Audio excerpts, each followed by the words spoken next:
Yes. Explain to me, please. What is the meaning of a friend in need is a friend indeed? Nice to see Nasir. Nasir, can you explain to me, please, if you unmute yourself?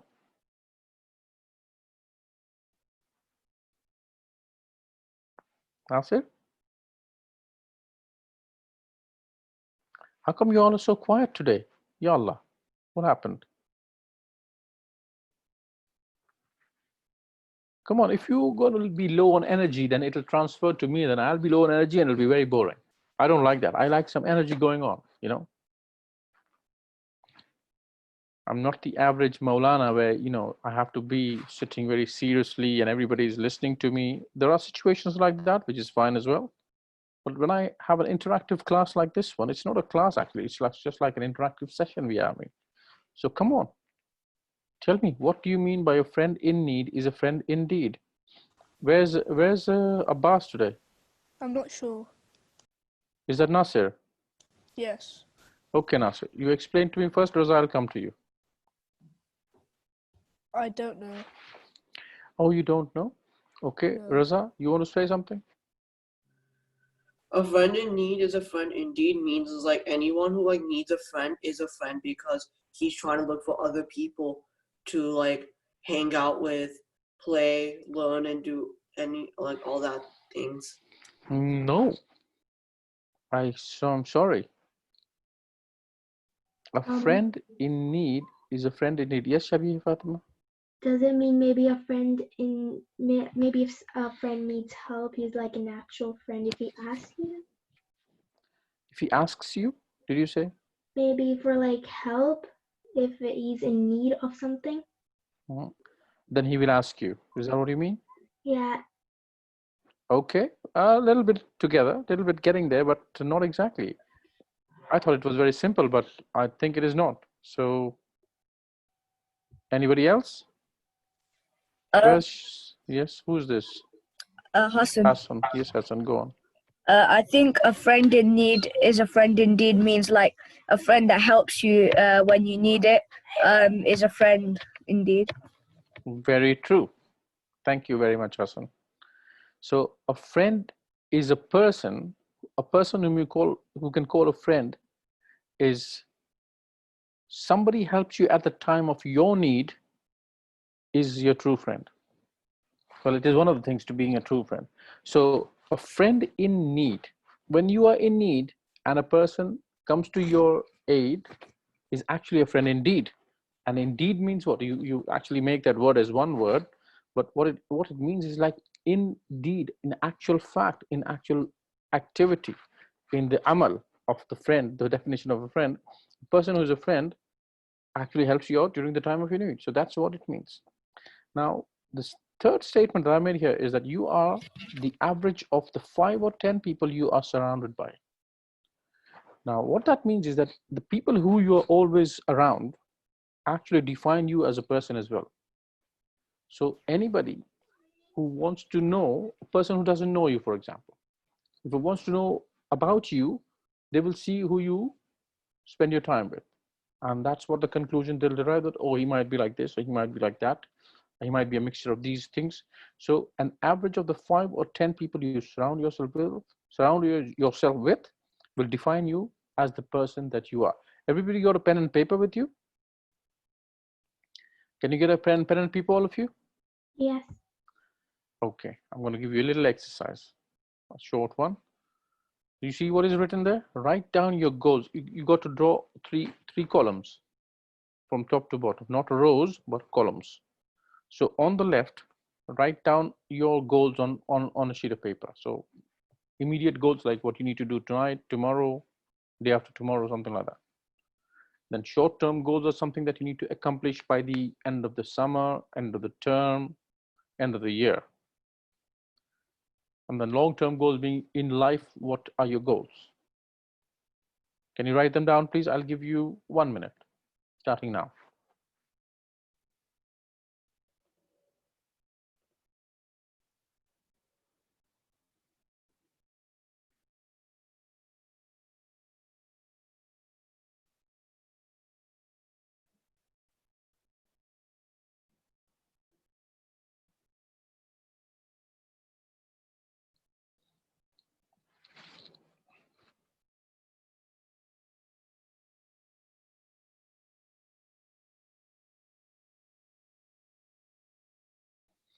Allahumma salli ala Muhammad. Okay. Everybody written something?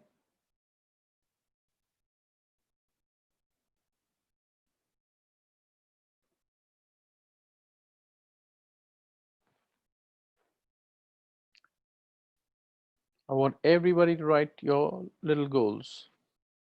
What is your immediate goal? What is your short-term goal, which is in the next? Immediate is today, tomorrow, day after. Short-term is something at the end of the term, end of the summer, end of the year. And long-term would be what you aim for in life. What is your goal in life? Let me define a goal, first of all. A goal is something which is time-bound. You have to achieve it in a certain time frame, is realistic. It's realistic. It has some action involved by the person who wants to achieve it. And at the end of it all, it can be measured whether you did what. That's a goal. So now that all of you have got your goals written down, in the last column, leave the middle column at the moment. In the last column, write down the names of the people you have spoken with or spent time with. I've written spoken with because, you know, it's the time of it's time of social distancing. You're not going to school. So from last Sunday, or let's say after the class we had last Saturday till this afternoon, who did you spend your time with? Just write down the names. It could be your father, mother, sister, brother, grandparents. You know, alaikum salam, Farzan. And please write this down. Farzan will join in. Read the sheet that is in front of you. Take a pen and paper and write down this exercise, please. So it could be any of your friends. It could be any of your relatives. It could be any books you spend time with. You know, just write down the names of, you know, any people. At least I need 10 names. Quickly. You can write it in shortcut as well, because we need to get through it quickly.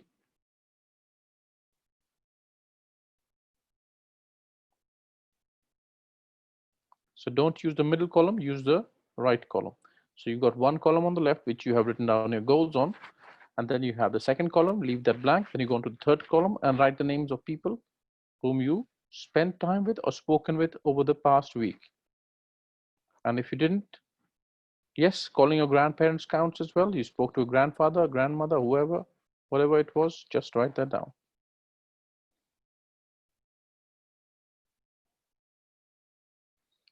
It could be your father, mother, brother, sister, cousins, any other relatives, grandfather, grandmother, your friend. If you didn't anything, then your books, if you read any books, all will count. And at the end of it all, once you've written the names, now I'll give you 30 more seconds. Once you've written down the names, end of it, write down TV or video gaming, if you played anything or watched anything. Okay, 30 seconds ending in a few seconds. Looking at my clock.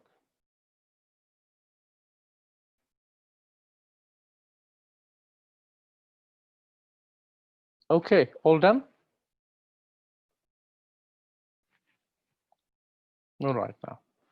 Sirat Fatima joined, Zainab, Nabi Abbas has joined. Shipara Shah is not there today, somehow. Adia is there today, mashallah. Okay. Now in the middle column, now look at this last sentence that I'm hovering the mouse here, pointer.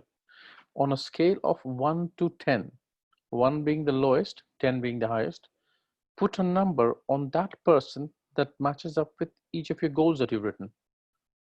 For example, if your goal for tomorrow was, I need to clean up my room, and then on that goal, the middle column, put like an arrow or whatever it is, and put a scale of the number which matches up with that person who's most likely to have inspired you, to help you, to do whatever to achieve that goal.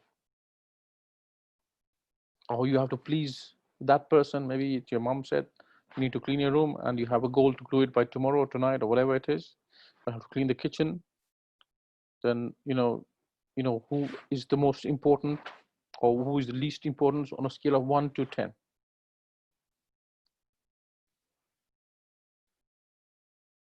I'll give you 1 minute. Or did you understand my question though? No, I did not understand what you said for like the scale of 1 to 10. Okay. Oh, you mean the numbers? You did not understand that bit? Yeah. Okay, I'll explain again. So on a scale of 1 to 10, put a number on that person that matches up with one of your goals. So 1 is the lowest number, right? And 10 is the maximum number, the highest, which means it is most likely to help you in your goal, and 1 is least likely to help you in your goal. That's like giving marks. Now, as I gave an example of, let's say you have to clean your room tomorrow. That's your goal tomorrow. And then let's say, okay, nobody's going to help you in achieving that. But mom is going to be pleased if you did that. That means you need to put a 9 or an 8 or a 10 on, with a line drawn from your mom to that goal, and put a number on that. Did you get it? Yes. Okay. If your long-term goal is, let's say, to be a lawyer, and then amongst the list of people who have spoken to in the last week, which is the most likely to help you achieve that? And which is the least likely of all the lists that you have already on the third column?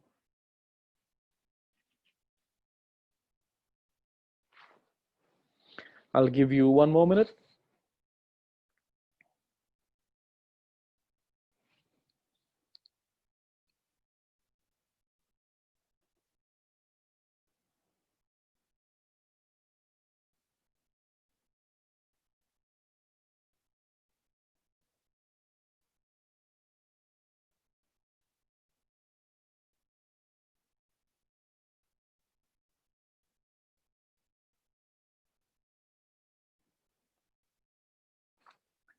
Ending soon.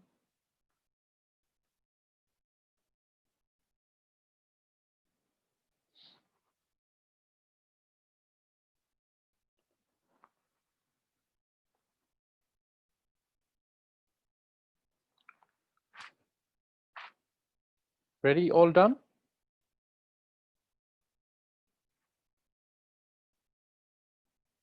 Have you all written down your scores for each of the goals along with the person who is most likely to help you achieve it? Yes. Good, very good. Now see that sheet and keep that sheet. Don't throw it away for the next, till the end of this year at least.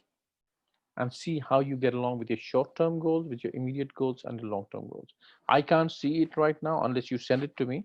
But what I'm trying to say here is that whoever you are going to hang around with should be actually able to help you in some goal that you have in your life, whether it's an immediate goal, whether it's a short-term goal, whether it's a long-term goal. Okay. Sarah. Assalamu alaikum, Sarah. Have we Alaikum interact? salam. Have we interacted in the class before? No.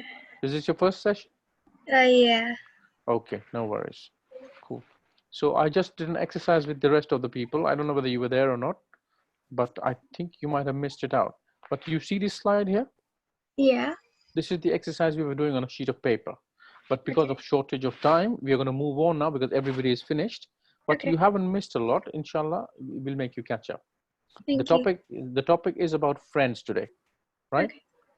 How we know who our friends are, how do we select our friends, what do we look for, and all that.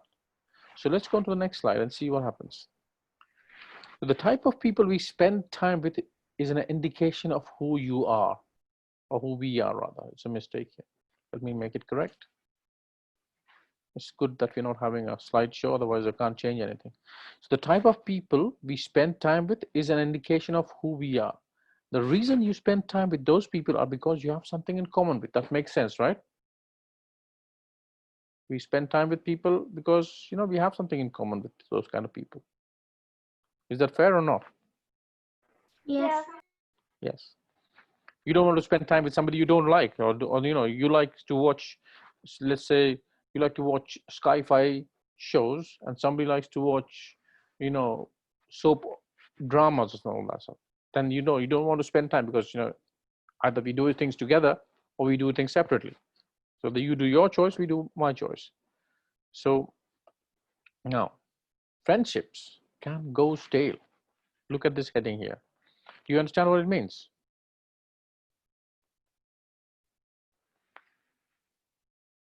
Nobody's saying anything. Let's ask Nabiha Abbas. Please come on the mic.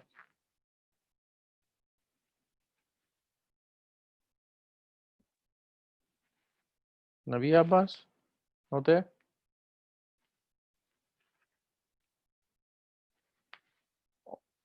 Okay, Sirat Fatima, would you like to explain? Okay, let's see. Somebody's written something. Sajda, that's okay, Sajda Zahiri. No problem at all. Very welcome to the class. We have just done a little exercise, which is very interesting, but I will send you the slide if you send me an email address. Okay, so Nabiha, you want to say something or not?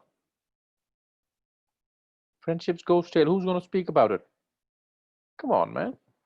I want people to be active a little bit like you were last week and the week before. Nobody had their nap. Nobody's had their lunch. What is wrong with you? Zainab Fatima? Yes. Yes, what is the meaning of friendships go stale, Zainab?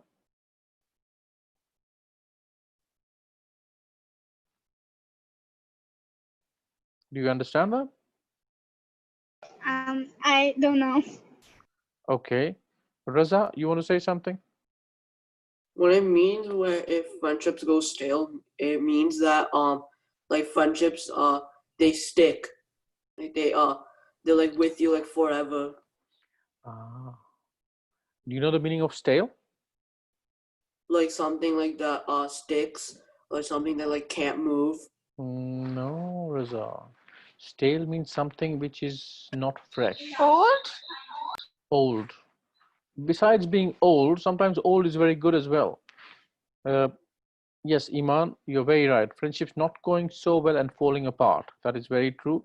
So, Raza, stale, the word stale actually means something which is totally not fresh. It has got no, vibrancy about it. There's nothing that, there's nothing new in it. Like when we say food goes stale, which what we mean is that the food is not fresh anymore, is not good to be eaten. So when friendships go stale, what it means that in your friendship, there is nothing that is entertaining, enjoyable, vibrant, and you just see each other and say, no fun anymore. Like that kind of feeling that comes into your mind. Is that okay, Raza? Yes. Okay. So that happens in a lot of Not friendships. being very active with your friendship and not communicating very much. Yes, that is also part of friendships going stale, because if you are not communicating much, if you don't have much to talk about, that means there is not much happening in your friendship. Now, look at this line where I'm hovering the mouse. It is not about toxic people because you have clear boundaries for them. You understand the meaning of toxic? Toxic can mean poisonous in a general sense. Toxic can mean harmful in a general sense. So people who are harmful for you or people who are not very good with you, you know how to deal with them, right? You say, okay, I don't want to meet that guy or that girl because she's having an argument with me. I and me disagree with her all the time. She has different tastes or he has different tastes. We don't get along very well. So you know exactly that. No, I don't want to go near them. So the boundaries are there. You meet them for 5 minutes. Hello, hi, assalamu alaikum, alaikum salam, and then you go and how are you, and that's it. You're gone, done. However, it is about ambivalent friendships. You see the word ambivalent? Does anybody understand the word ambivalent here? Ambivalent, take it as part of your vocabulary, means something which is unclear. Unclear is another word for ambivalent. Where things are not decided what to do, what not to do. You're in two minds, this and that, or three minds, whatever it is. So that kind of a relationship or a friendship can be very, very energy sapping. They can take a lot of your energy. The question your mind will also ask is, will it be good or not if I spend time with that person? That kind of a friendship takes a lot of energy when you have to think if this person is really happy for you. When you have your thought in your mind, oh my God, he's invited me to his birthday. I'm not sure he likes me. He just maybe invited me for the sake of, being social, or just to make sure that, I don't feel bad. Should I go? Should I not go? You have to weigh up all those circumstances. Then you know that this is not actually a real friendship. It's a very ambivalent kind of a relationship in this friendship, because you're not very sure. You have to think twice. If I go, he will feel good, so I let's go. If I don't go, he will feel bad. You know, I don't like the kind of parties he throws, so I'm not even sure that I want to be with him. You know, I don't want to spend 1 hour with his kind of crowd or her kind of crowd. That is an ambivalent friendship where you're not sure about your status in that friendship. You know, whether they will like you or whether they not like you, whether he's actually or she's actually happy for you when you're around them or not. That is a big thing. If you're unsure that somebody is going to be happy or not for you, that is a problem. So it takes a lot of energy when you have to think if this person is really happy for you. And that's what I mean, that you've got to be very, very careful about this kind of people. When you have an ambivalent situation where you're unclear in your mind whether this person likes me or not. And look at this. This slide says, who are not your friends? They are not your friends if they are not happy for you when you are happy. Secondly, if they do not empathize with you when something bad happens to you. What they do in that case is that if you say, oh my God, yesterday, my shoe got ripped when I was running on the ground and I had to walk from that place to my house with a torn shoe. It was my feet were hurting. And the other person whom you consider your friend says, oh, that's nothing. I had a cut on my arm this big and my blood was falling like this, that, and the other. Well, okay, fine. But I'm telling you something. You say, oh, I'm sorry that happened to you, my friend. I hope you got your shoe mended or you get a new shoe or what happened. I hope your feet were not too hurt. So that's showing empathy. Empathy means to show some, it's not actually sympathy, but you understand them. You show some understanding. That's what empathy is all about. Sympathy is, involves a little bit of pity and a little bit of, when somebody's in pain and you're feeling very sorry for them. That's like a sympathy. But empathy is like an understanding. And so either that is happening or they are really secretly in their heart, they're very happy that, okay, something bad happened to you. Gloating means feeling very happy about something that, that you're showing off your happiness within yourself, maybe not on the face of it. That's why I've used the word secretly gloating. Gloating actually means like, you feel very happy in a bad way. So when you're secretly gloating about their mishap, they're not your friend. A friend who is happy when you are happy and empathizes when you're in a bad way. Those two people are friends. If they don't do that, then they're not your friends. So do not enable them by staying with them. Just get out of that company. You see what I mean? Don't consider them your friend. If that happens to you once, you've got to be very careful. And they need to know that, okay, I don't think this person is my friend, so I'll never tell them my real feelings about what I'm going through. Aliza Zaidi says, bullying is not a friend. Very true.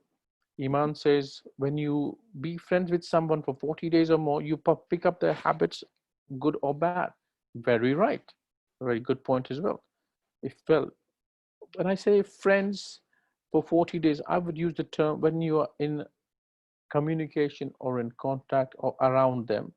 Only then you know whether they can be a friend or not. For 40 days is a good time frame, yes. Thank you very much, the two of you. Very good. And then true friends. This is very important in everybody's life. In your stage, you're in the age group of 12, 13, 14, 15, 16, whatever age group you are, maybe less, maybe more. But for true friends, will always share your happiness and your sadness. Sorry, there's a misprint here. Your sadness. Empathy will be high on both sides for each other or within that group. So if you're a group of friends as well, you have to be empathetic to each other. All of you have to be empathetic to each other. Otherwise, you're not actually true friends with that particular person, or that particular person is not your true friend. Yes, Sirat Fatma, thank you very much. A true friend will care about you. Extremely correct. Now, if you're hanging out with a person playing video games over the weekend, I don't think it is happening at your age, but maybe when you grow up, then eating pizza and then sleeping until late, then it is not just about spending time with a friend, it is what you are, and that is why you do it. So the reason I put this thing over here is because, some people say youngsters like you all. So, we had a great weekend. We watched TV, we watched the game till 10 o'clock, then we played video games, and then you ordered pizza, had late night pizza, and then we slept till 11 o'clock in the morning. It was great fun. It was so relaxing. And we did that last weekend. We did that this weekend as well. Hopefully we'll do that next weekend as well. Okay. But then someone elder person says to you, that's not really right because you're doing it every weekend. It's not very good for you. So no, we're just spending time with a friend. He likes that, so I do that as well. Well, actually, it is not about them anymore when you're doing it like this kind of stuff more than once in a while, because if you're doing that twice every month, it's too much.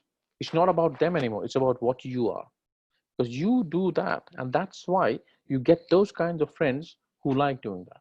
It's not that that friend enjoys it, so you did that. Okay, you can do that once in, let's say, 6 months, or you can do that once in a year. Yes, Farzan, you can. Let me go back to the previous one. Where's the previous slide? True friends. This one? Yeah, thank you, sir. Okay, no problem at all, my friend. So if you think that you are enjoying yourself only, you're just doing it to make your friend feel happy. That is perfectly fine if you're doing that once in a while. But if you're doing that twice a month, and I'm sure, and inshallah, you're not doing that at this age in any case, I'm trying to talk to you as grown-up adults, because you will be getting to that stage. So I want to prime you now to take the best advice from people who have had the experience, like me, or grown-ups, who know what could be the right thing to do, what could be the wrong thing to do, or what could be not the very right thing to do, because you have things to do in life. You have to achieve for the hereafter, for the life that we have in this world. We have to do justice to our opportunities, to our talents, to the money being spent and the time being spent on you by your parents, your teachers, and all those people. So that is why it is important to know that a lot of youngsters make this mistake, an excuse that, oh, I was just doing that because my friend was here and he likes doing that, or she likes doing that. So I did that with him so that he enjoys himself. He's come to stay with me for whatever. Now, once in a year, I wouldn't mind that. You should do that. Have a what do you call that, relaxing time. Even once in 6 months if you have to do it. Although, there's no relaxation in this life. You should always be working hard. It's easy for me to say, but in this country, in our country here, we tend to do a lot of fun things, in inverted commas, fun. Life is not about having fun. It's about enjoying the good and being prepared for the bad and dealing with them as well. Life is all about struggle. The more struggle you engage with in this world, the more successful you will be in this world and in the hereafter. So it is important not to be that person who likes to do this kind of relaxation where I'm, hovering my pointer over. Don't do it regularly, first of all. And if you never do it, that's perfect. But if you do it once in 6 months, or once in a year, or twice in a year, it's okay. But not once in a month, no way. So that's why I put this out there, so that there's a level of relaxation that you can and you should do. Don't try to over relax. This is over relaxing, and this is actually a lot of indulgence, giving in to your desires a lot. So don't do that. Now then, true friends, again, they will know your shortcomings and will still stand by you. Very, very important. A true friend knows where your weak points are, and you will know your real friend's weak points as well. But you will still stand by you when you are in a bit of a bother. He will not stand by you, or she will not stand by you to make you do the wrong things, but showing you the wrong that might be in your words or actions. Right? A true friend is like a mirror for you. He'll show you the exact situation the way you are, the good as well as the bad. Not just the good and say, you try to flatter you all the time with like, oh, you were wearing some nice clothes and that was looking so good on you. Your hair was looking so good that day, and your jewelry was looking that good to you the other day. All that stuff. Or you played so well. Wow, nobody plays like you. Come on. That's a bit too much. Somebody starts saying all the good singing and dancing about you, you have to be very, very careful, because what will happen is our ego, our self, will feel very massaged and feel like you're a big shot. We have to remain humble. However good we do, however big we become, and big in the sense of the worldly matters, like if you have lots of high scores, you get into a very good university, you're top of the class, you're making lots of money, you have a big nice house, if your parents have a big nice house, nice car, whatever it is, be humble, because it is all Allah's, and you are just the custodians. Custodians mean a caretaker. So a true friend will always know your shortcomings, yet will stand by you when the time is there, when time is needed. Like a friend in need. If you have a need, he or she will still stand by you. Indeed, he will be a friend, or she'll be a friend. And a true friend will never stab you from the back, but will always attack you from the front. You know, this one, anybody want to explain what it means? We've heard this a lot. Stab you from the back. What does this mean? Come on, somebody come on the mic and explain to me, please. Backbiting. Backbiting, Farzan, thank you very much. And what else? Anybody else want to say something? They might be secretly jealous of you and might spread rumors about you. Ah, very, very good. Who was that? That was Shabi Fatima. Thank you very Yes. much. People may spread rumors about us. Yes, Zainab Fatima, thank you very much. Excellent. And who else wants to say something? I got a message in the chat as well. Who was it? Iman says, or stewards who are here to use this world in a good manner. Yeah, well, what do you mean by stewards, Iman? Can you explain to me further in the chat? Elias says, deceiving you. Yes. Fight back. Stabbing in the back could be deceiving as well. Nabi Abbas says, people who do things at your back. Well, if I'm not watching, somebody cooks the food for me. That's a good thing, Nabi Abbas. Is that not? See that Fatma says she won't cheat you. Very good. Sometimes when people get jealous of someone else's friendship, they can spread wrong stuff about them. Yes, very good. Nasir says someone who stops bad rumors about you. Is that stabbing in the back, Nasir? Someone who stops bad rumors about you. That's a good guy, right? Yeah. So I don't understand what Nasir wants to say. Come on, Nasir, on the mic or on the chat, please explain a bit more. Stabbing in the back. Okay, someone who stops bad rumors about you, Nasir, you need to explain to me a little bit. Someone who stops, if someone else is saying something bad, then they will stop them. Yes, but that is not a backstabber, right? That's a good guy. A backstabber is always somebody who's doing something bad for you without you knowing. And like you all said, cheating, deceiving you, spreading rumors about you behind your back, just because they are jealous of you or they don't like you, whatever it is. So a true friend will never ever say anything bad about you to anybody else. A backstabber is someone who betrays you. Hassan, thank you very much. Stewardship means looking after the world properly, but a backstabber is someone doing bad towards you. Thank you very much, Iman. Very good. So all these are very good explanations that you all have put in there. And yes, so a true friend always talks to you in the front. If he or she doesn't like something about you, she or he will say that in your face. A true friend defends you, Nabi Abbas. Thank you very much. Yes. So a backstabber is somebody who has no guts to speak to you on your face about any of your mistakes or any of the things that he or she considers is wrong. It might not actually be wrong, but if I consider that you have something wrong from my point of view, then I should speak with you directly on your face, attack you from the front, not go around tell your friend that this guy, he's a horrible guy, man. He doesn't even do this or whatever. Whether it's correct or not about you is not the point. He or she should not be going behind your back and talking about you to somebody else if that person has a problem with that person. So that is not a true friend. A true friend always speaks to you directly, even if you don't like it. I don't know if you have heard of a gentleman by the name of Kabir Das. Anybody heard of him? He was a Sufi in the days gone by. And he was very, very famous for saying wise things in couplet forms. And I remember this very clearly, which I had read when I was in 7th grade or something like that. This is many years ago now. Sorry about it.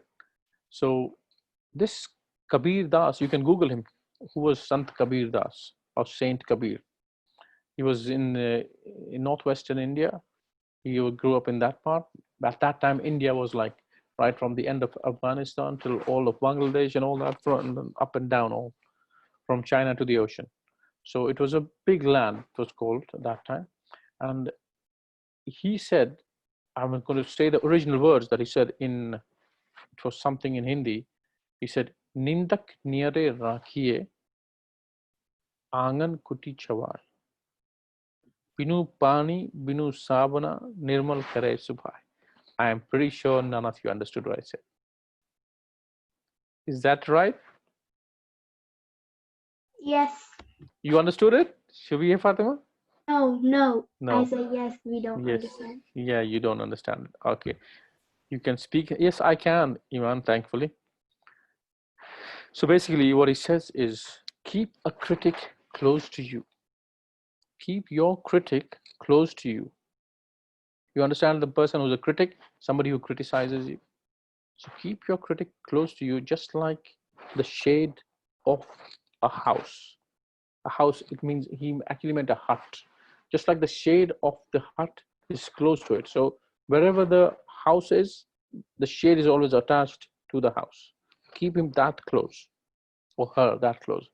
Because what it does is, if he's a genuine critic, not somebody who wants to like to always argue with you or want to bring you down all the time, not that kind of person. I'm talking about a real critic who has your best interest at heart, if you can find one. And normally it is a good friend. What he does, or that kind of a person, is it cleanses you without the use of any water or any soap. That's what he's saying in the second line of the couplet. Without any water, without any soap, it will clear your heart. It cleanses you. That's what he's trying to say. So it is very important to have a good friend so that you will always be aware of your shortcomings. It does two things. First of all, it makes you strive to get better, and secondly, it keeps you humble. Because if you have no faults that you know of, you'll be thing like they're not, expand your chest like that and walk like people. Some of those bodybuilders who walk on the streets in London, where they think that they are the best and nobody's better than them. But we don't want to do that. We always want to be humble. Can you please the translation of that Hindi statement? It's a poetry, Husniya Zahra. I'll say that again in English. If anybody wants to make a note of it, you can. I have not put that in the slides, but it's very, very interesting because I remember it from my school days. Remember, this is going back many, many years. It says, keep your critic close to you, just like a shadow. Because remember, can you all hear me? Aliza Zaidi can't hear me anymore. Can you all hear me though? Yeah. Aliza, it might be something at your Yes. end, my dear. Check your headset or check the volume controls and all that. Because I'm getting messages and mic messages as well, audio messages that people can hear me. Thank you. Good. All right, then, Aliza. So let me carry forward with the translation. Like who was asking? Husniya Zahra was asking. So keep your critic close to you, just like a shadow. What that does is, without the use of any water or soap, it cleanses you. That's the very bad paraphrasing of that beautiful couplet. Okay, now let's move on now. So you know that a true friend will know your shortcomings and will stand by you and will never stab you from the back. And you understand the meaning of stabbing from the back as well. Sorry, who was it? Raza, are you still there? Raza Nafi? Did you get the Yes. meaning of stabbing from the back now? Yes. Good, lad. Alhamdulillah. Salawat ala Muhammad wa ali Muhammad, everybody. Allahumma salli ala Muhammadin wa ali Muhammad. See, it is important that we recite salawat from time to time because, it is the most weighty thing that will be on our scales on the day of Qiyamah. And the Quran says that we need to give salawat to Rasulullah sallallahu alaihi wasallam and his Ahlul Bayt. So we have to do it. Okay, true friends again, the next slide. First of all, true friends do not need to be funny, but it may help if they are funny. It's good fun to have good funny friends. They don't need to be super talented in everything. They don't need to be great at maths. They don't need to be great at drama. They don't need to be great at sport, or they don't need to be great at drawing or whatever. They don't need to be a know-all. They don't need to know everything. They don't need to know all the capitals of all the countries and the currencies and all the entire periodic table of the chemistry. No, they don't need to be a know-all. What true friends need to be is need to be dependable and reliable. Very, very, very, very important. You need to be dependable and reliable if you are a real friend of somebody. Be the go-to person for your friend. What does that mean? Anybody wants to say something on the mic? Be the go-to person for your friend. What does that mean? When you need help, So go to that person. So when a person needs help, you go to that person. Who was that? Was that Farzan? No, Hassan. Sorry? Hassan. Hassan Salaman, thank you. Yes, Raza, go on. If you are a go-to person for your friend, I mean that like your friend likes to go to you for like to play, learn, Yep. or like talk. Yep, very good. Farzan, yes, you want to say something? It's like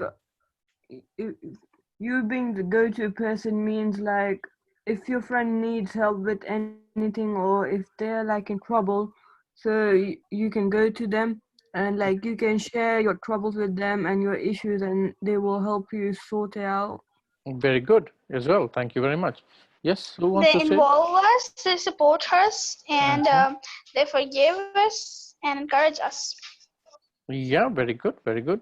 Okay, Sarah Zahra Asaria says, I can hear. Oh, sorry. What is the name of the person? Nabi Abbas, you mean the person who wrote the couplet?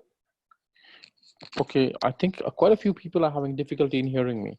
I'm going to put the mic right in my mouth like this so that you all can hear me. Is it clearer now? It's clear. Okay, so hopefully it should be clear. I can't get any clearer than this because I'm putting it right here. Okay, Sarah Zahra Asaria says, go-to person is the first person you turn to when you need someone. Exactly the most accurate answer, although most of you were correct in saying that you need to go to that person to get something done, to get some help or whatever. Nabiha Abbas says, help you in difficult times. Sirat Fatima says, help them. Yes, No, it all doesn't good. work. It just tells you. Sorry, somebody was speaking, but I didn't make out anything. If you're not speaking to me, please keep your microphones at mute. Thank you. Was it Sarah Zahra Asaria, was it? Yes. So go-to person, the exact definition would be, go-to person is the first person you turn to when you need some help. Anybody who needs someone to help them on something, the first person to think of is that particular person. So, and that go-to person will always be somebody who is reliable, right? You don't want to go to a person, you're not sure whether he's going to have the time for you or whether he's going to let you down at the last minute, or whether, they might be very eager to do something for you, but they might chicken out at the end, or they might not have the resources to do it, or they're not capable of doing it. A go-to person is somebody that this person is reliable. I can depend on that person without thinking second thoughts. You know that this is the right person for me to go for this particular problem, and they will help you. Okay? So if they don't help you, your go-to friend or the person who is reliable, they might be able to guide you to where to go. Because not everybody knows everything. That's not how the world is. Everybody doesn't know everything. Everybody doesn't have the answers. So the person who is your go-to person might be able to guide you to the right place. Give you answers in the chat or speaking. Okay, if you all, Zainab Fatima, I'm going to mute you because there's a lot of noise. Right. If you're not speaking with me, then please keep your microphones mute. That'll be very nice. I let you keep your microphones mute and unmute on your own hands so that I treat you like adults or grown-ups. Not adults yet, but grown-ups. I give you responsibility for your own actions. So please be careful of that and mute your microphones if you're not speaking with me. Thank you very much. Sometimes you forget. It's not intentional, I know. Sometimes you forget. Once you finish speaking with me, you leave it on. That happens. But just pay a little bit more attention. Thank you. Salawat ala Muhammad wa ali Muhammad. Allahumma salli ala Muhammadin wa ali Muhammad. Okay, so let's look at the next slide. This says, always surround yourself with the people who inspire you and help you grow. In what sense? Anybody want to make a contribution? Always surround yourself with people who inspire you and help you grow. What does that mean? They change you for the better instead of putting you down. Oh, very good. Who is that? Is it Shabiha Shabiha Fatima. Fatima? Very good. Reza, go on. Yeah, you explain. What it means is that if you surround yourself with like people with like good people, they can help you, like they can make you better, a Yes. better person. They can make you like more smart. Yeah. Anything else? Anybody else want to say something? Let's see what's on chat. Nabi Abbas says, lead you to the right path. Yes, very much. That's okay, Zainab. Fatima, don't worry about it. I know it was my mistake. So Nabi Abbas says, lead you to the right path. Yes. So we need to surround ourselves with people who make us better, who inspire us to do better. If they don't make us do better physically, you know, they're not going to force you to do something better. They inspire you. You want to do it. You feel like, you know, being better than what you are right now. Whether it's your teacher, whether it's your parents, whether it's your friends, whoever it is. Farzan says, improve your knowledge. Yes. Sarah, where is it? Sarah Zerasai says, if you surround yourself with inspirational people, then they make you a better person. Yes, very good. Zainab Fatima says, friends, forgive us, respect us, involve us, encourage us, need us, deserve us, and support us. Very good. Farzan says, expand. Okay, yeah, improve your knowledge and expand. Yeah, that's good. Very good, all of you. Very good. Really, really nice. All the explanations you're giving is fantastic. MashaAllah. MashaAllah. So yes, so it's not just about inspiring you to do very well as a student, as a person who's working in whatever you're doing, but it's as a person who is internally feeling like his character or her character is enhanced because you are surrounded by that person or this person or this person. You know, your character, your growing as a person is not just about achieving, you know, your material goals, or you're doing your homework very nicely, or achieving good grades. That's all very important, that you need to be surrounded yourself with all these kinds of people who help you do all these. But very importantly, to improve yourself as a person, we always need to be, who am I frozen? I can see myself moving around, Aliza. Iman Fatima says, friends are the family you choose to, so choose wisely. Very good. Yes. So for anybody else, am I frozen or is it Aliza only? You're not frozen. Okay, cool. Yeah, Aliza's connection might be a bit static at the moment. Now, look at the part which I've written at the bottom of the slide. If you struggle with that, then surround yourself with good books and read them. Now, surrounding yourself with good books doesn't mean you keep books around you. You need to read those books. That's what good leaders do. A good leader has to be a very voracious reader or a very frequent reader. Reading should be part of everybody's job. Old, young, doesn't matter. Me, you, doesn't matter. We should read all kinds of good material that is there. So, you know, in this time when you are in like social distancing, a little bit before this, we were under lockdown and quarantine and all that stuff. Who do you have? Okay, fine, you can talk to your friends on WhatsApp or on whatever social media you have. So, I don't know, whatever thing that I can't even remember those things. But if you don't have those, you should always have a book or two to read. You know, that is very, very important. You do not underestimate the amount of good reading a book does. Okay. Okay, Alicia, thank you very much. Farzan says, my mom and dad say I read too much. MashaAllah. If you read too much, if they say you read too much, then you need to read a little bit more. Now, one thing, Farzan, remember, you do not read only, you don't read just to read. You remember you have to do your other chores as well in the house. You need to help. You need to make sure that your room is tidy, your bed is tidy, your table is tidy. Make sure that things are clean around you. Help out in the little bit of chores in the house. Iman says you could read the Nahjul Balagha. Yes, not just the Nahjul Balagha. Of course, Nahjul Balagha is one of the best books you could read. And the thing about Nahjul Balagha is that you could read it again and again. And there's so much vast material that one thing that you read, you need to read it a few times to get the real gist of it. Well, I don't think we can really get the real gist of it, but to understand it properly and to implement it is very, very important. Read Nahjul Balagha properly and a few times, I guess. Very good, Farzan. And but other good books, Iman? Yes, you're right. So there's Misam says reading books will enhance your knowledge and vocabulary very much. What reading books does generally, apart from knowledge, vocabulary, it enhances your worldview. When you say worldview, because books are written in various environments by various people, various countries. What it does is it enhances your brain. Your brain thinks much more macro, in a macro way, not just in a micro way where you're focused on little things and you can't see this side, you can only see this much. Whereas an enhanced worldview increases empathy. It creates more understanding for other people's languages, the cultures, their ways of speaking, all that. You become a more rounded person, generally speaking. Nabiha Abbas says translation of Holy Quran. Yes. Iman says there's a quote that says reading is important, as if you know how to read, then the whole world opens up to you. Very much so. That's exactly what I said. It enhances your worldview. If you don't read, you will remain in that what we call a rabbit hole. You are only limited to what you've been taught by teachers or whatever your parents know, whatever your friends know.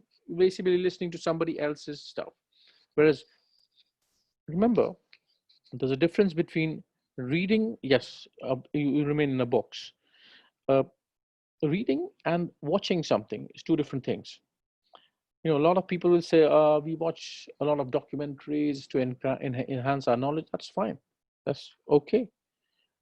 Nabi Abbas says a book is your best friend. Very good. Yes, it is. However, what reading does is because you don't have the visual impetus and the audio impetus, what it does, it stimulates your mind to think, to imagine. Nowadays, in this world in which you young boys and girls are growing, there's very little imagination. I remember in the days gone by, I can give you an example, but that is going to be my world, which is very, very old. But when I used to read a book by P.G. Wodehouse, and the author would explain the situation of an English aristocracy and the butler and all that stuff, and it'll give me pictures in my mind what kind of a house they were in. Where is the butler? He's dressed up in his waistcoat, and this, aristocrat, he doesn't do much in the house. He's always dependent on his butler, and the butler has the answer for everything. So it makes your imagination grow, and it enhances the way you think. But how it is, what could have been, what was there. Similarly, if you read fiction novels, then you can do that way. And if you read the Quran, now let me give you yes. This is Farzan Zaidi says it makes your imagination better. Well, better or worse depends on how you look at it. But Imam Zainul Abidin alayhi salam, Allahumma salli ala Muhammad wa ali Muhammad, he said in his hadith, it is there, that if this whole world had no people at all, everybody in this world was gone, and he had the Quran, he would never get bored. This is Imam Zainul Abidin saying. The reason is because if you read the Quran again, if we, me and you all include, if we read the Quran a lot more with meaning and understanding, it gives you such worldviews that's amazing. And it gives you such information and knowledge that's amazing. And I'm talking to you from my practical experience as well, from learning the Quran myself, a little bit that I know, alhamdulillah, I need to make it better. It's amazing the way it teaches you stuff without actually needing a teacher. But most of the time, you need a teacher to understand even the translation of the Quran, because you can understand the literal parts. But then, if you know how to read the Quran by understanding the reason for its for the wahi to come, in what context it came, and all that stuff, when you put it all together, then you understand the Quran, or that particular verse, or that particular page. It enhances your learning like you cannot believe it unless you do it yourself. So you need not just to read the Quran in the like a storybook form, which is also good because you still get some knowledge. But if you know the context and the reason, then it may even makes it very, very, very exciting. And the best thing about the Quran, which I found, and I've been told in the past, but I never realized what I'm talking when I was your age group, that every time you read the Quran, it has a different kind of an understanding comes out of your mind. So many of the books that I have read in my life as a student or as a grown-up person, I used to love reading, and I used to read some books more times than once. Fiction novels I would read once. That's done. Okay, very interesting, good. But there's certain books that I read more than once. Certain books I've read 3 times over a period of time. But after the third time, I said, nah, it's not the same anymore. The first one was great. The second one was very good.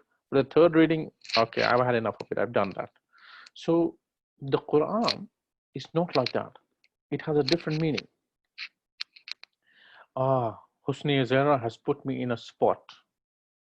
She says, please recommend some books for teenagers if possible. Now, it depends on your tastes, Husni Azera.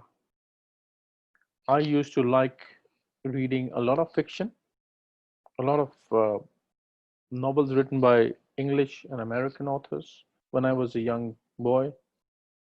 And I used to read a lot of fiction. Then when I grew up, I started reading a lot of autobiographies.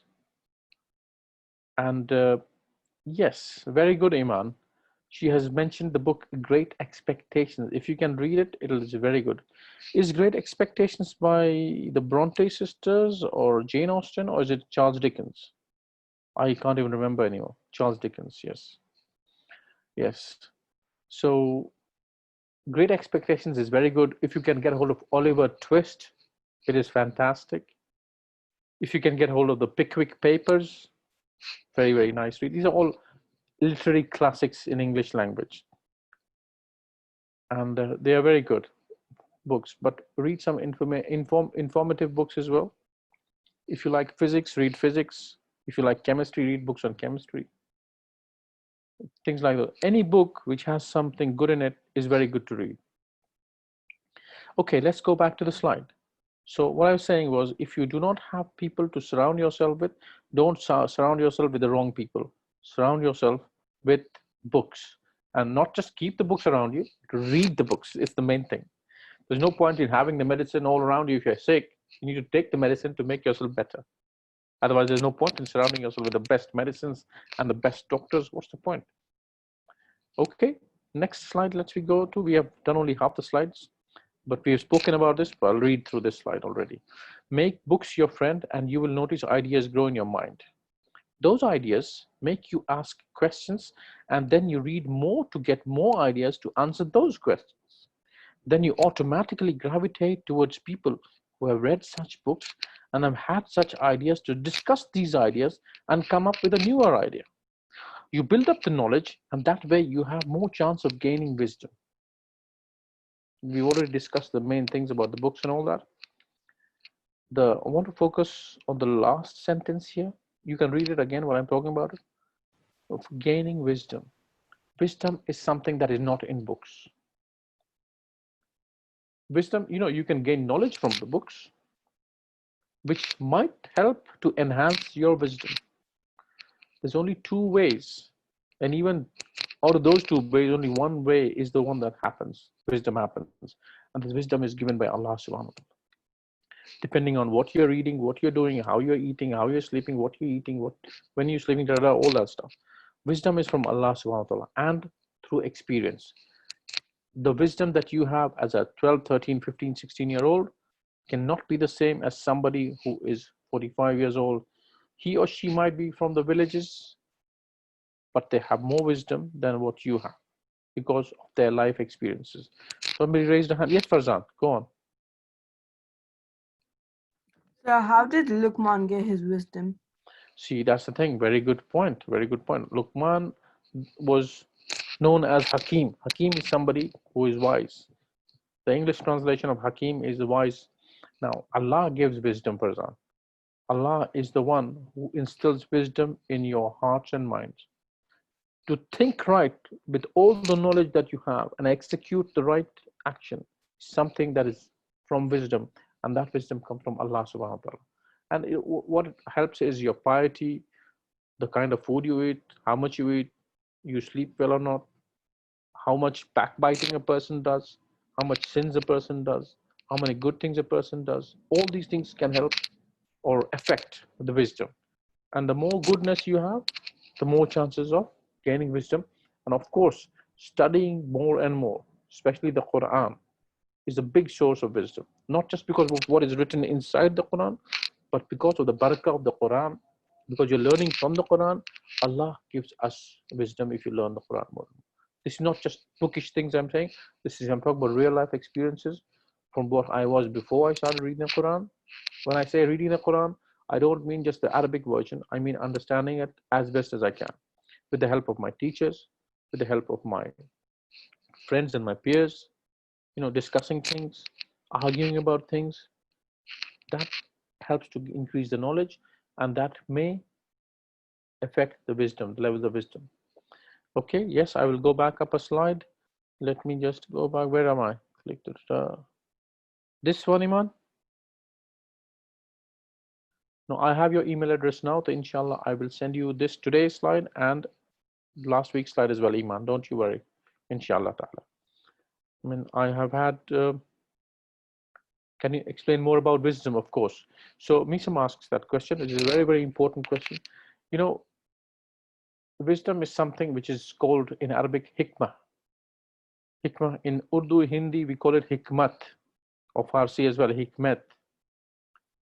But hikmah is the thing that is wisdom. Now, it doesn't come from books. You gain knowledge from books, but to implement that knowledge wisely, we all need wisdom. What to do is knowledge. How and when to do it is wisdom, if it makes any sense to you guys. I've made a very important statement here. What to do is knowledge. You know what to do. You learn something what to do or what to say. But how to say it and when to say it, timing, it will depend on your wisdom. Any bookish knowledge will not tell you how and when to say a certain thing. The tone of your voice, the way you speak, the timing of when you speak, in whose presence you're speaking, who are the audience. You can speak on the same subject, like I'm speaking with you, boys and girls, who are teenagers. I'm talking about friends. I'm trying to make it at a level which is a little bit higher than yours, so that I want to pull you up from where you are now by giving a bit more information and giving my experiences in a certain manner. However, if I was speaking with adults who are 30, 40, 50-year-olds, I'll be speaking in a totally different way because they've had more life experiences, they have a wider understanding, and I expect them to have a wider understanding. And I expect them to have a little bit more knowledge than a person who's in their teens. So that is what wisdom is all about. Wisdom is about how you speak, when you speak. The same topic on friendship, the same thing that we discussed in spirituality. And what was it we discussed before that? It was about physical and mental health. All those things can be spoken in very different levels and very different methods depending on the audience. What I speak when I am in a majlis and what I speak when I'm in a class of students is two different things. Now, wisdom is, there's no limit to wisdom.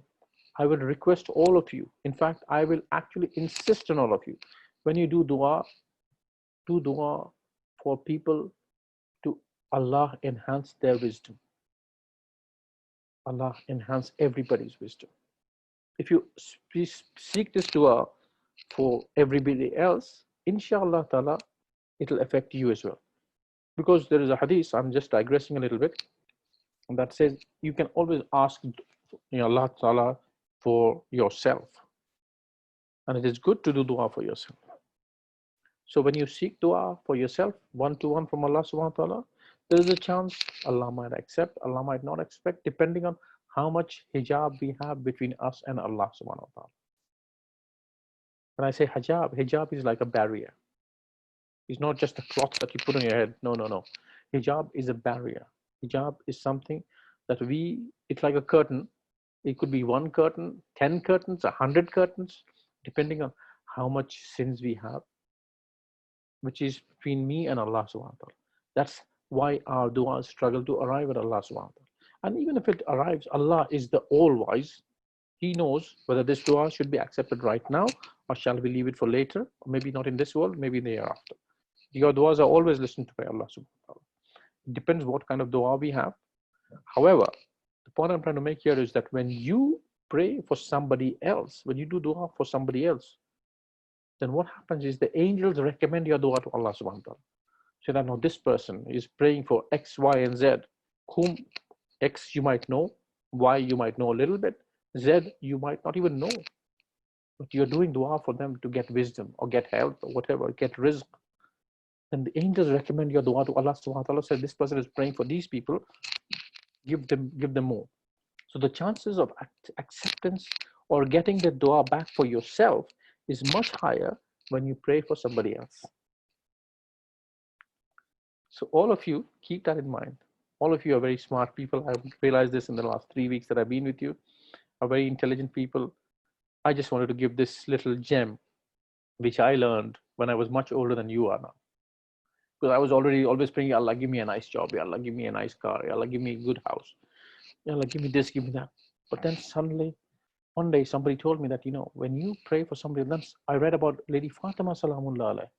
Our role models are Rasulullah sallallahu alayhi wa sallam and his holy progeny, his Ahlul Bayt. She would never speak to Allah about for herself. She would always go around at night, in the night prayers. She would do dua for this neighbor, that person, this person, all the people, and the children who were little at that time would say, my dear mother, you always ask for dua for everybody, but not for us. And she would explain, Salamullah alayhi, that, our neighbors have rights on us and we need to do dua for them. Now, if this kind of a training is given by a mother to the children, can you imagine how the children will turn up? Of course, they will turn up into Hassan and Hussein and Zainab and Kulthum. Alayhi salam, salamullah alayhi. So that is what we need to inculcate in ourselves. Our dislike for a person or our, disagreements with a person should not stop us from doing what is just.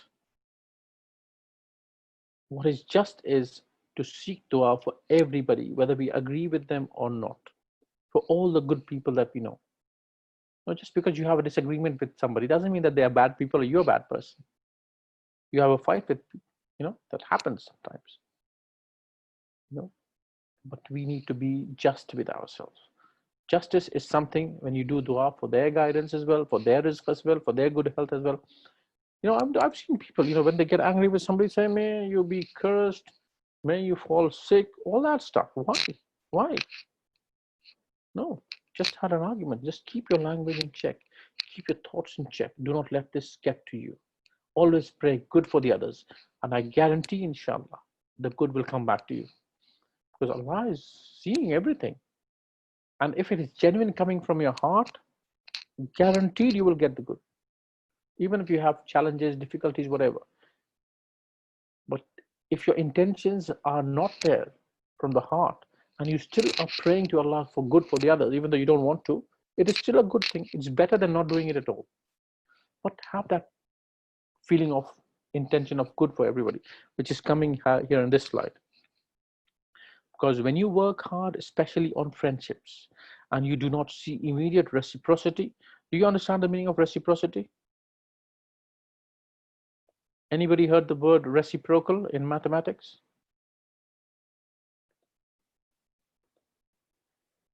Okay, Misa, good. Okay, let me make you understand reciprocity.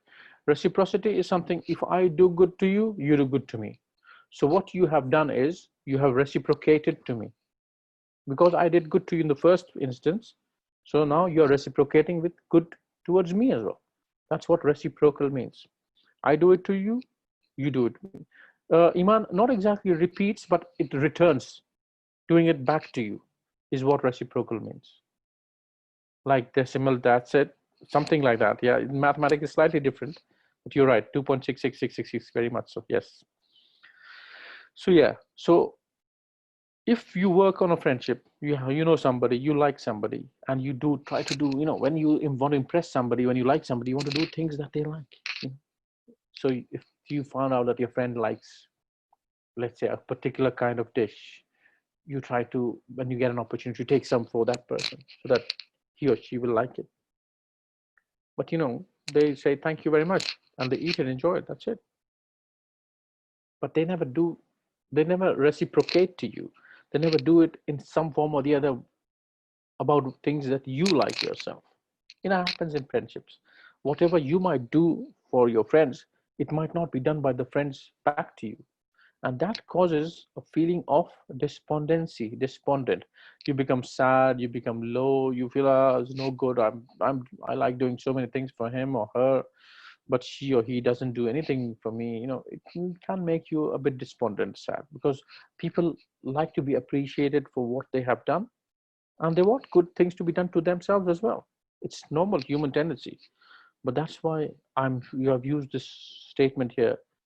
I'm using some big language here because I want you guys to grow. I don't want you to remain like, if you're 12, I don't want to be like 11. If you're 16, I don't want you to be like 12. I want you to be like 18 and 19 in your thought process, not in your attitude. Be humble in your attitude all the time. Develop an energy of gratitude. Remember this term, an energy of gratitude in what you have and what you do not have. Remember this.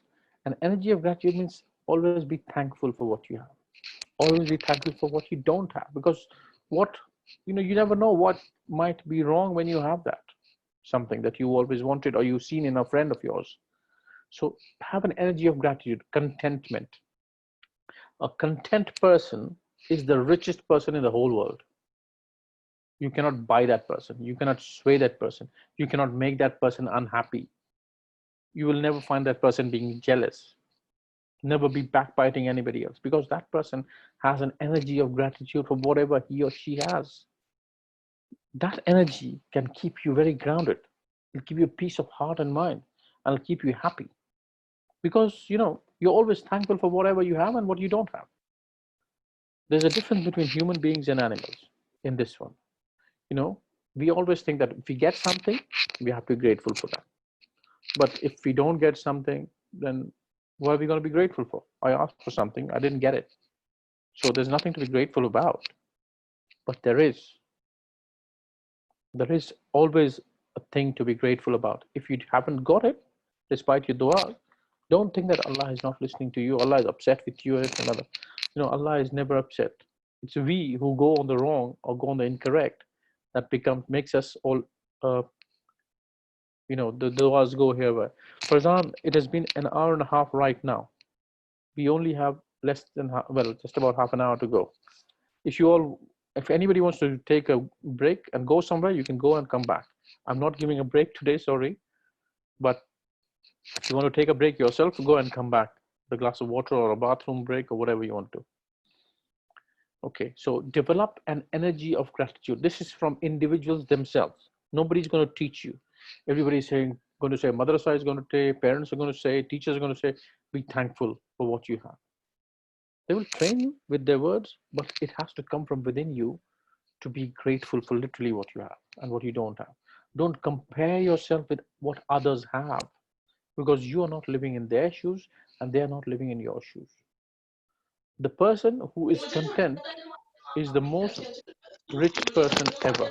Oops. Can you all mute yourself, please? Who is unmute? Zainab, I'm muting you. Okay, cool. Thank you very much. So, yes, remember this term that I've used, energy of gratitude. It has a fantastic energy. Now, what I was saying was we are different from animals here. For example, if you throw some food to a dog, it's not your dog, let's say. You just throw some food to a dog.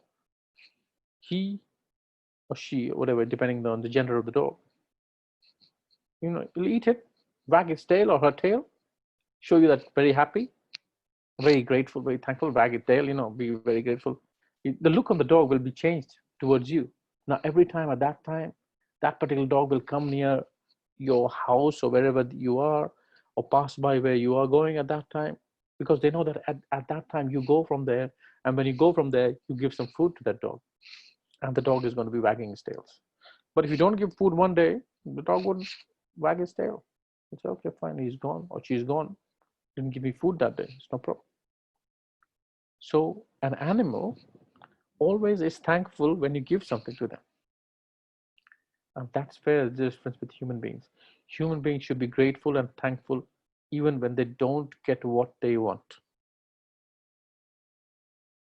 I will give you one statement in Arabic. Everybody knows the word Alhamdulillah, right? Is that true or Yes. not? Yes. Yes. Alhamdulillah means what? Roughly in English? Thank you, or Not exactly. I'm grateful. Not exactly, Shabir Fatima. It means thank you Allah. Not exactly. You're there. We use it to imply thank you to Allah, but Alhamdulillah, hamd means all praise. The closest word in English is praise. Let's see something in the chats come in. All praise for Allah, Husniya Zahra writes. Pretty much accurate. And Sirat Fatima writes, all praise for Allah. Yes. Alhamdulillah means all praise is for Allah only. That's what Alhamdulillah means. So, and we use Alhamdulillah to imply our gratefulness and thankfulness. So the people like Shabir Fatima and all, what you said wasn't totally incorrect, but it wasn't the translation of Alhamdulillah, but we use Alhamdulillah to signify our gratitude and our thankfulness. So we praise Allah. Whenever we are thankful, we praise Allah. Instead of saying Shukr Allah, we say Alhamdulillah, all praise be to Allah. Okay, that is one word which you all use in any case. But the term that I wanted to introduce to you all, which is not on these slides, is Alhamdulillah ala kulli hal. All praise be to Allah, always, in whatever condition. Let me repeat that. Alhamdulillah ala kulli hal.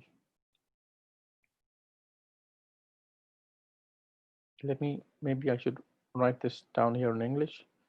So add this to the slide in bold. Alhamdulillahi ala kulli hal. All good? All got it? Now this is when you are happy, distressed, not very satisfied with what you've got at the current moment. You always say Alhamdulillah ala kulli hal with heart.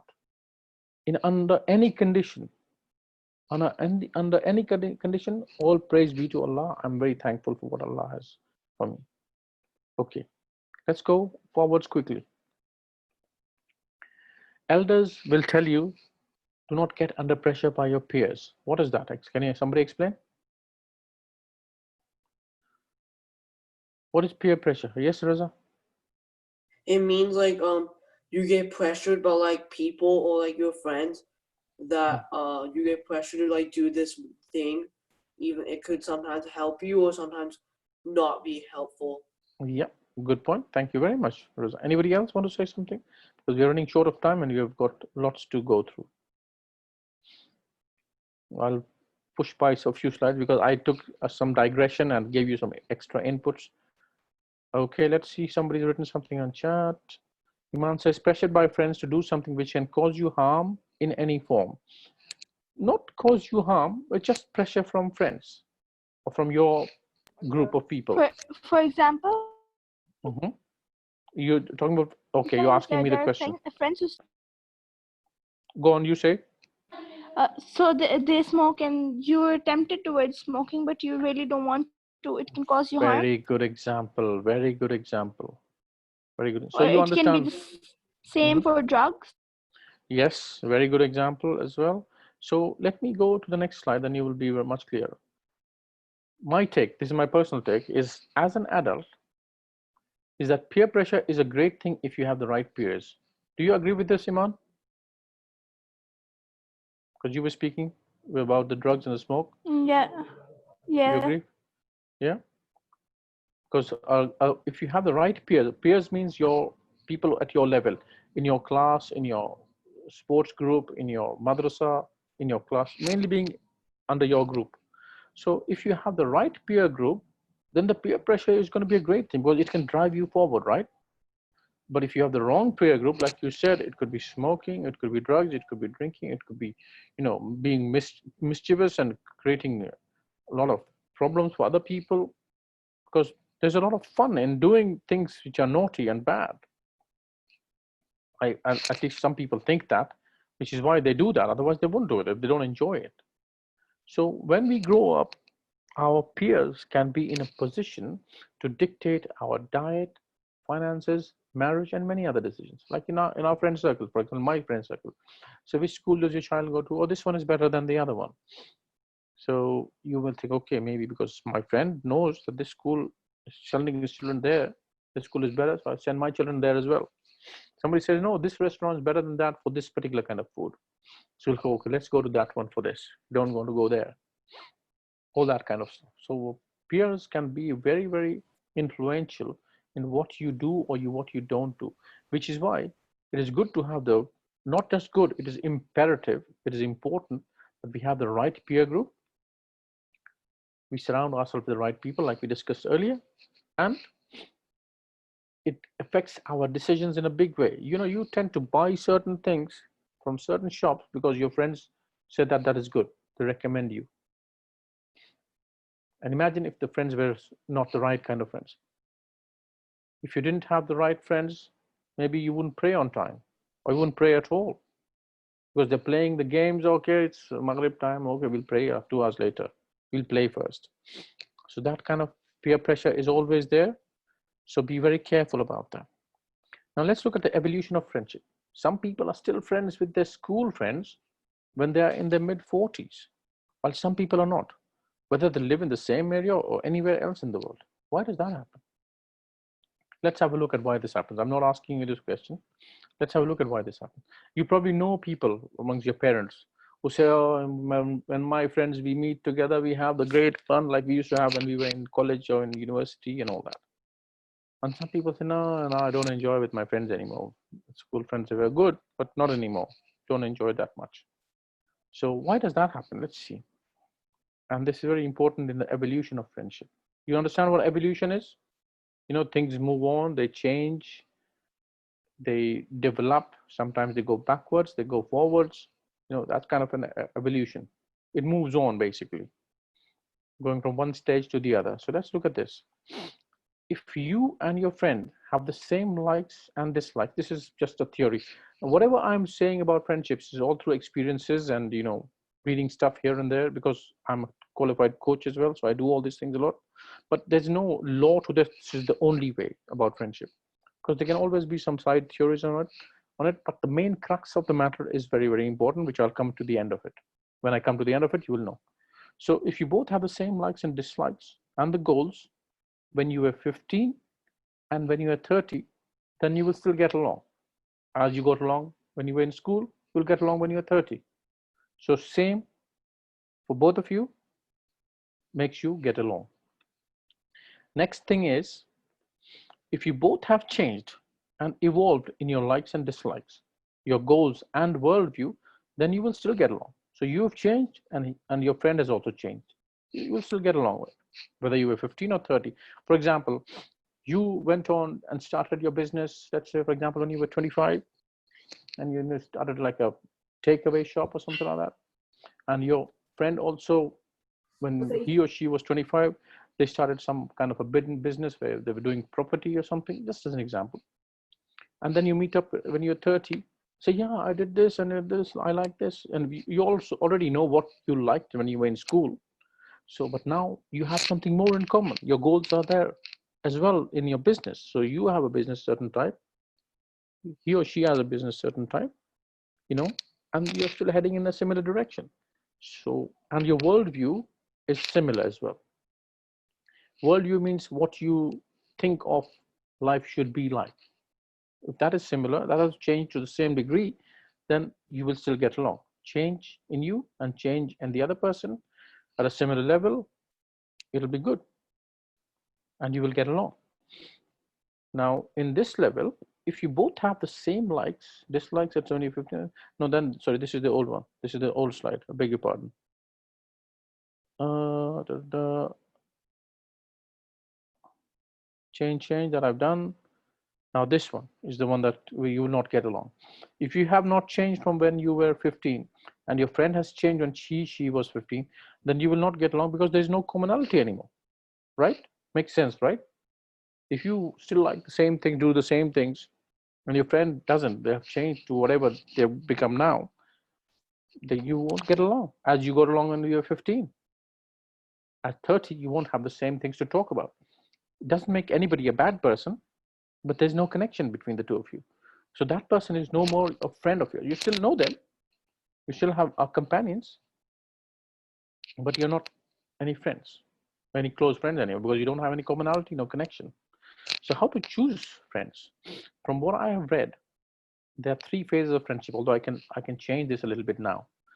First group is your age group, 12 to 18. You just like to be accepted in a group, or the people that you like. You want to be accepted by them.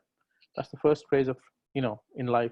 When you have friends, you want to be liked by the people you like, and you want to be accepted whoever you are. Then you have the next phase when you're 19 to 29 years old.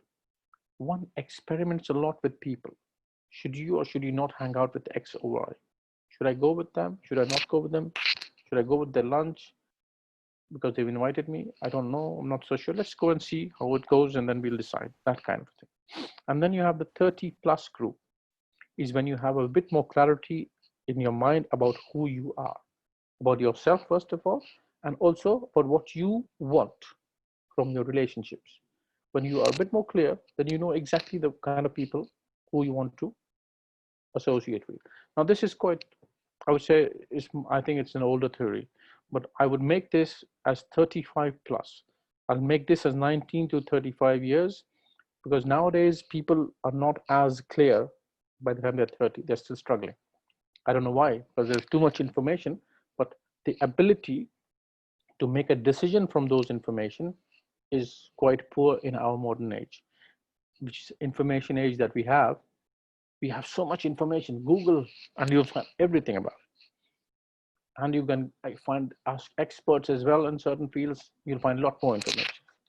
But the ability to decipher that information, filter that information, and make a wise decision is not very good in our generation. Not my generation, but the generation that is in that age group now. So I would say 35 plus nowadays have more clarity. And 19 to 35 are the ones who are experimenting a lot. They're still trying to find out. In the days gone by, there was not much information, but whatever information they had, people knew how to act, how to behave, how to make decisions. They were a lot more, what you call, strong in their ideas. They had a lot more clarity about yourselves, about themselves. So that is very, very important to understand these phases of friendship. In your age, you just want to be getting along with each other and sharing your happy stuff and sad stuff, and you expect your friends to accept what you are. Can you explain the word clarity, Miss? Yes, clarity means you are much clearer. It comes from the word clear. Clear, if you're clear, it means you have clarity. If you're not very clear in your mind, if you don't have a proper understanding, that means you're unclear. That means your clarity is not good. So when your mind is clear about a certain issue, it means you have clarity. Does that make sense to you?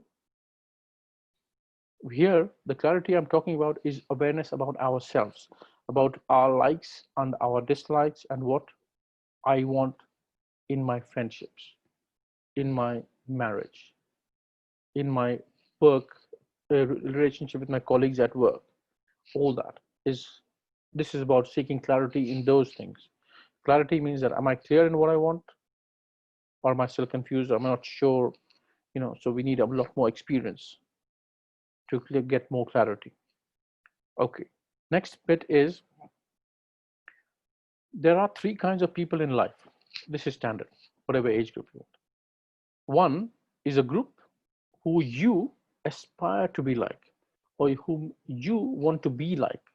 Somebody wants to be like Mark Zuckerberg. He did so much, and he was a young lad of 25, 26 years old, or Bill Gates for that matter, or somebody wants to be like Usain Bolt, or somebody likes to be like Sheikh Muhammad Ali Shumali, all those kinds. Those are the people you're aspiring to. So that's one kind of people. Secondly, there's a group of people who are like us, who are going through the same struggles and the same successes. They have the same pains as you have, so similar, because they are doing the same things in your age group, in your situation in life. So you know that you're not alone. There are people who are going through the same challenges that you are going through, and you're having similar successes or failures as you are having. And then there's a third group of people who are below you, not that below you, is not low from you, but they are looking forward to achieve your situation. So they might be in a situation where they want to be like you. So there are people who have not achieved what you have achieved already. So those are the three kinds of people in life. Okay. Now it is very important that you know where you are, and comparing a lot is not very good, but having some kind of a standard to follow, which I'm going to come to the end, is very good to have. Now let me ask you a question. Put it on chat. How many friends do you have on social media? Quickly. How many friends do you have in social media? I'm waiting. What, you have Facebook friends, you have Instagram friends, and all that stuff? Nisham, I hope I made it clear what the word clarity means. Somebody says 79. Okay. Who has how many? None for somebody. 3 for somebody. Thank you, Misam. Okay. Okay. Somebody doesn't use it, which is very good. How old are you? Somebody who does not use it, please. Yeah. And what? There are 16 people in my session now. Only 3 people have written something. Or say something. Come on. Yeah. Another person does not use social media. Very good. Who else? Anybody want to come on the mic and say? It's fine as well. Huh? How come I have none? Another person doesn't use it. Another person doesn't use it. Very good. I'm very impressed. People who don't use social media. Okay, let's leave it there because it's running short of time. Otherwise, I would have a bit of a discussion on this. Look at this line. One loyal friend is worth 1,000 relatives. Remember, we don't choose our relatives. We are born with our relatives. Yeah, I got that. Thank you very much. But friends are somebody you choose. If you have a loyal friend, it's better than 1,000 relatives. It's just a saying. It doesn't mean it's better than a lot of relatives. It just means that a loyal friend is worth a lot more than anybody else. Now, to get good friends, you need to raise your standards so that you decide. The word important here is you. This is the word you is important. That you decide who you want to be friends with, not just anybody you get to know is your friend. That's why I asked you how many friends you have on social media. First of all, on social media, there are no friends unless you know them personally in your life or close by or live nearby, go to the same school, whatever. There are no friends on social media. You just have contacts, and they give the term friends. Friends is a much stronger connection than just contacts on social media. They are not even acquaintances on social media. You don't even know them properly. Somebody might be purporting to be something, but they're not really in real life. There's somebody else in real life. I mean, as a person. They might show you a lot of good things about themselves, but when you meet them, they are quite angry and miserable sort of person, or vice versa. So social media is not where you decide who your friends are. You might like a couple of people more than the others, but they are still your maximum. You can call them are your acquaintances, unless you know them personally and you live with them, going to school day in and day out, or play with them day in or day out. Don't confuse the thing about friends in Facebook. They are not friends. It's just a term they use. It's basically just contacts. You have a contact person who lives God knows where. They claim to live somewhere there, but they are maybe living somewhere else. Who knows? They say this is their name. They might not, unless you know them personally, you don't know who they are. So don't get taken in by the term friends on social media. They're no friends. They're just contacts. So keep that terminology in your head. You will never get confused. They're all contacts.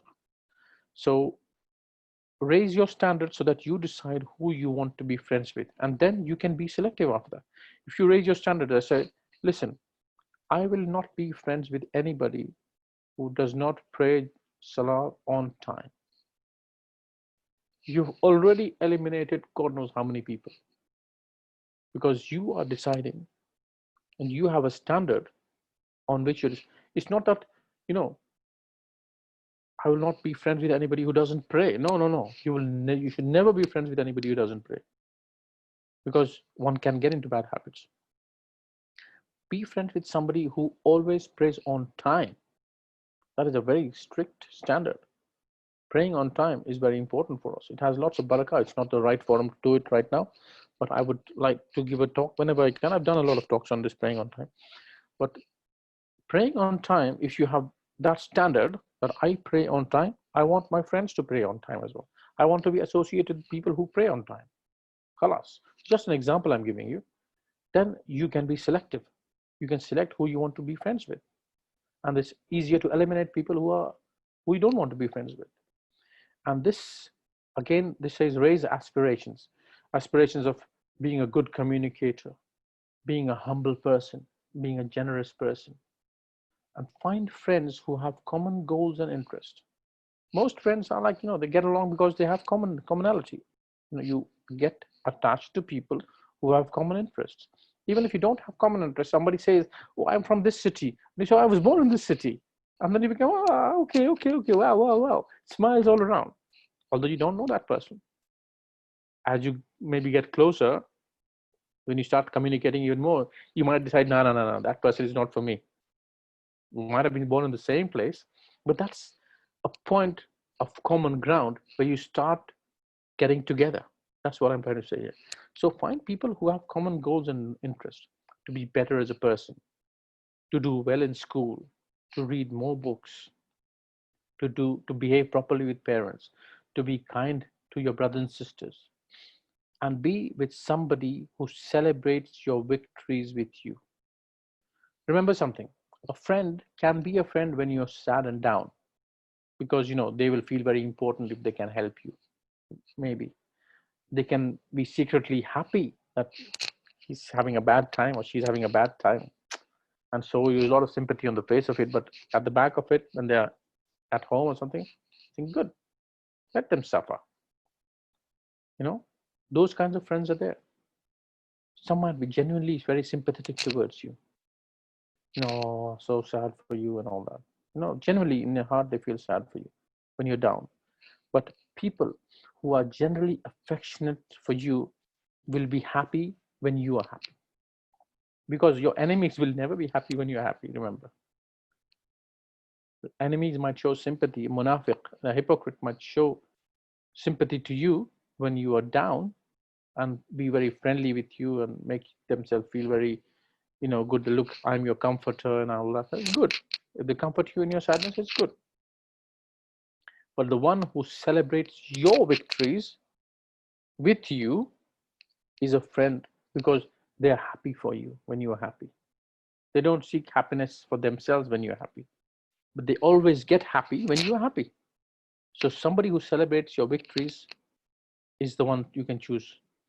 And the best thing is, be a great friend if you want one. If you want a great friend, oops, what have I done now? Moved it all. If you want a great friend, then be a great friend. That is the most important thing. Somebody might not be your best friend right now, but if you keep doing good to them and good to them and good to them and good to them, they might become even better friends as time passes on. And 5 years down the line, you might realize, they're that great friends when we were in school, but now we are like really trust each other. We would do anything for each other and all that stuff. Now, the most important thing that I've put here at the bottom is this is the very, very crucial thing. Look at this. If your goals are not in sync with your values and beliefs, you will not succeed in achieving them. Sorry. Now, what is values and beliefs? Values are things like which are universal. Something like being trustworthy, being generous, being truthful, having integrity, not cheating, not lying. These are values. Beliefs are something like you believe in one God, you believe in Rasulullah sallallahu alaihi wasallam and his Ahlul Bayt. These are your beliefs. So values are nothing to do with religion. They are universal. Justice, fairness, these are all values. Beliefs are what you believe in. So if your goals, for example, if your company that you're working for says, you have to get the sale, come whatever, you have to do whatever to get the sale, you have to do it. For example, they say, even if you have to lie, you have to achieve that target. Now you will struggle to achieve that because it is against your value to lie just to get a sale. You can't promise them wrong stuff just to get a sale. So goals become very difficult to achieve when they are not in sync with your values and beliefs. Take this from here. This is the most important thing. That means that you select the friends who have the similar values and beliefs. If your values and beliefs are contradicting with what your so-called friend has, this won't go far. It might go okay for some time while you're doing a certain project or something, but it won't go too far.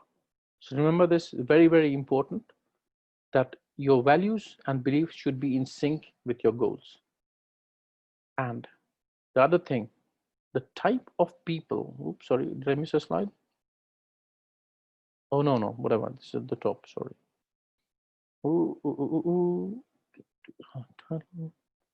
Yeah, this was what we were, okay. Now, what are the Islamic recommendations for friendship?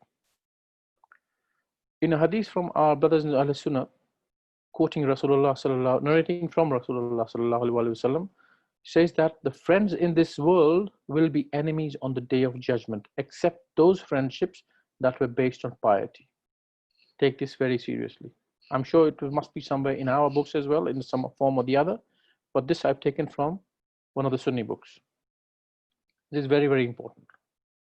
That's one thing that you can take. And secondly, from our books, we have from Biharul Anwar, I think it's volume number 74, which is narrated from Rasulullah sallallahu alaihi wasallam, that man is influenced by the faith of his friends.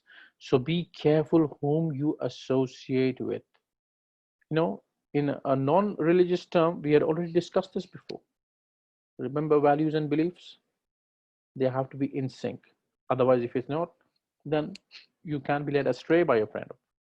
Again, Imam Sadiq al-Islam said that my most beloved brother is the one who makes me aware of my faults. He's like a mirror for you. A good friend is like a mirror for you. Very, very important to have a friend who can criticize you, who can feel the authority and the ability to criticize his friend. And you should have the ability to listen to the criticism about you. So that is very, very important. There are quite a few hadiths, but I'm not going to give you all the hadiths. It's already time, 1 minute to go to 8. And if you have any questions, fire out. Otherwise, I will thank you and let you all go. And any questions? I have got 2 email addresses, but not anymore. If you have any questions, please fire away. I hope you got some useful information about making friends, because it's a very critical time of your life. All of you who are in that age group, make friends with books, read books. If you don't read books, start reading it now. A reader is always a one who can think clearly, who has a much wider, worldview, is generally more successful than others. Could you please send me the invite to the Zoom class for book 7 on email. Yes, Iman, I've got your email. Which Iman is this? Let me see if I've got the right email. Okay. I'm going to read a part of your email, Iman. Say yes or is it correct or not?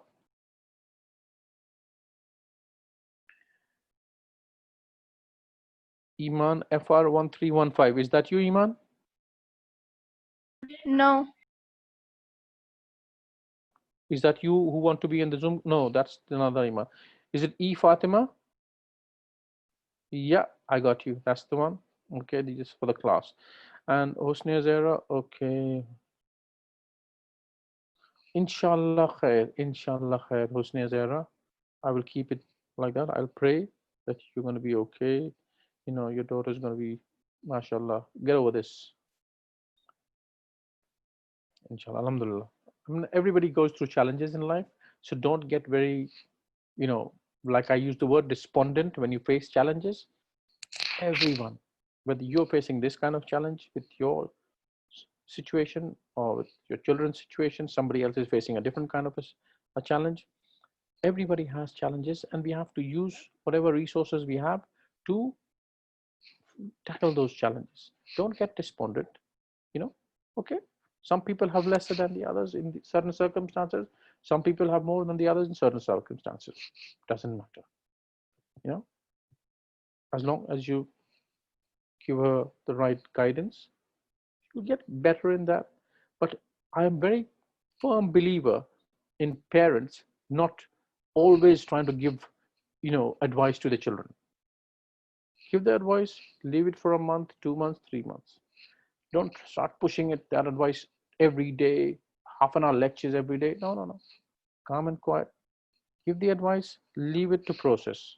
Because children at this age are going through a lot of things which we don't realize sometimes, because we are busy with our own things and we want the best for our children.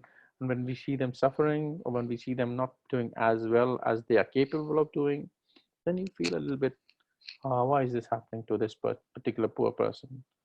But you know, everybody has their challenges, I'm sure, and you will get over this. Yeah, inshallah. And may Allah bless you and the children. Any other questions, please?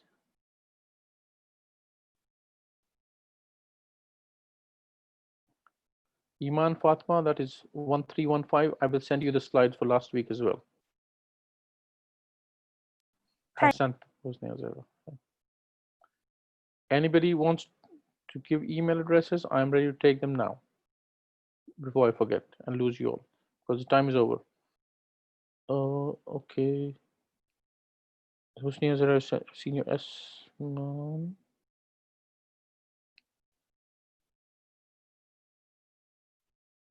PM. Gmail.